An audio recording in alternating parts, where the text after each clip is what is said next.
Hello, എല്ലാവർക്കും പുതിയൊരു വീഡിയോയിലേക്ക് സ്വാഗതം. ഇന്ന് നമ്മൾ ഉണ്ടാക്കാൻ പോകുന്നത് മോരുകറിയാണ്. മോരുകറിയെന്നോ മോരുകാച്ചിയെന്നോ പുളിശ്ശേരിയെന്നോ ഒക്കെ പറയും. അപ്പം നമുക്ക് വീഡിയോയിലേക്ക് പോകാം. ആദ്യമായിട്ട് ഇതിന് എന്തൊക്കെയാണ് വേണ്ടതെന്ന് നോക്കാം. അപ്പം ഞാനിവിടെ എടുത്തേക്കുന്നത് 1 കപ്പ് നല്ല കട്ട തൈരും അതേപോലെ തന്നെ അതേ സെയിം ക്വാണ്ടിറ്റിയിലുള്ള വെള്ളവും കൂടെ സമം ചേർത്ത് മിക്സിയിൽ നന്നായിട്ട് അടിച്ചെടുത്ത മോര്. പിന്നെ വേണ്ടുന്ന സാധനങ്ങൾ എന്ന് പറഞ്ഞു കഴിഞ്ഞിട്ടുണ്ടെങ്കിൽ ഇഞ്ചി നന്നായിട്ട് ചെറുതായിട്ട് അരിഞ്ഞു വെച്ചത്, പച്ചമുളക് കീറിയത് അതൊരു 4 എടുത്തിട്ടുണ്ട്, കുറച്ച് വെളുത്തുള്ളി, കറിവേപ്പില, പിന്നെ 2 ഉണക്കമുളക്, പിന്നെ നമുക്ക് താളിക്കാൻ വേണ്ടിയിട്ടുള്ള കടുകും ഉലുവയും. ഇത്രയും സാധനങ്ങളാണ് നമുക്ക് വേണ്ടത്. പിന്നെ ഞാനിവിടെ കുറച്ച് ഉള്ളിക്ക് പകരം ഫ്രൈഡ് ഓണിയൻ കിട്ടും, അപ്പം അത് എടുത്തിട്ടുണ്ട്, കുറച്ച് ഫ്രൈഡ് ഓണിയൻ. അപ്പം നമുക്ക് ഉണ്ടാക്കാം. തീയൊക്കെ കത്തിച്ച് പാൻ വെച്ചു. പാൻ ചൂടായി. അപ്പം എണ്ണ ഒഴിച്ചിട്ടുണ്ട്, ഞാൻ അത് വീഡിയോ എടുത്തിട്ടില്ല. എണ്ണ ഒഴിച്ചു, അത് ചൂടായപ്പം കടുക് പൊട്ടിച്ചു. കടുകിട്ടൊന്ന് പൊട്ടി തുടങ്ങുമ്പോൾ തന്നെ ഞാൻ ഉലുവയിടും. ഉലുവയും 1 സ്പൂൺ ഇട്ട് അതും കൂടെ പൊട്ടിക്കഴിയുമ്പോൾ നമുക്ക് ബാക്കിയുള്ള ഇൻഗ്രീഡിയൻസും കൂടെ ചേർക്കാം.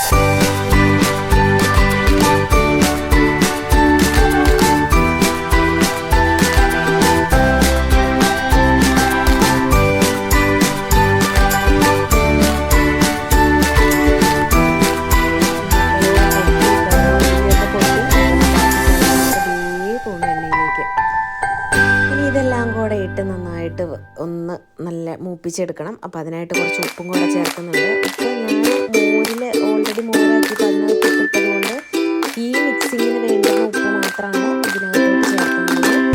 അപ്പം ഞാൻ അധികം പെട്ടെന്ന് കരിഞ്ഞു പോകണ്ടെന്ന് വിചാരിച്ചായിരുന്നു. ഒലിവിയൊക്കെ കരിഞ്ഞു പോയാലോ എന്ന് വിചാരിച്ചിട്ട് തീ കുറച്ചിട്ടിട്ടാണ് ഇതൊന്ന് മൂപ്പിച്ചെടുക്കുന്നത്. മറ്റേ ഉണക്കമുളകും ഞാൻ മാറ്റി വെച്ചിട്ടുണ്ട്, അത് നല്ല നേരം മൂക്കുന്നുണ്ട്.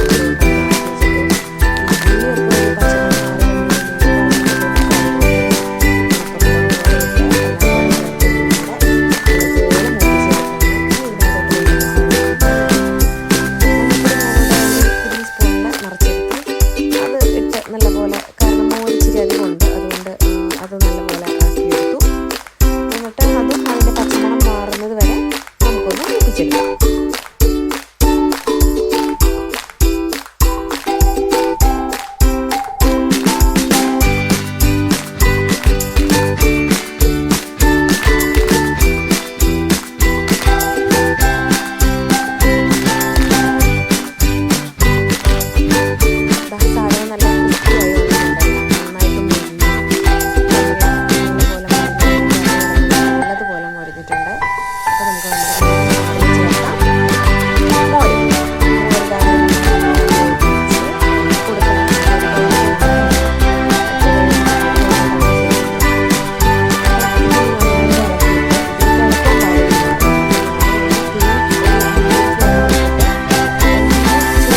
ചൂടായി വരുമ്പോഴത്തേക്ക് ഞാൻ പിന്നെ അതങ്ങ് ഓഫാക്കി വയ്ക്കും. തിള വരാനായിട്ട് അത്രയും അങ്ങോട്ട് ആക്കില്ല. ഞാനിനി മോര് പിരിഞ്ഞു പോയി കഴിഞ്ഞാൽ പിന്നെ കാണാനും ഭംഗിയുണ്ടാവില്ല.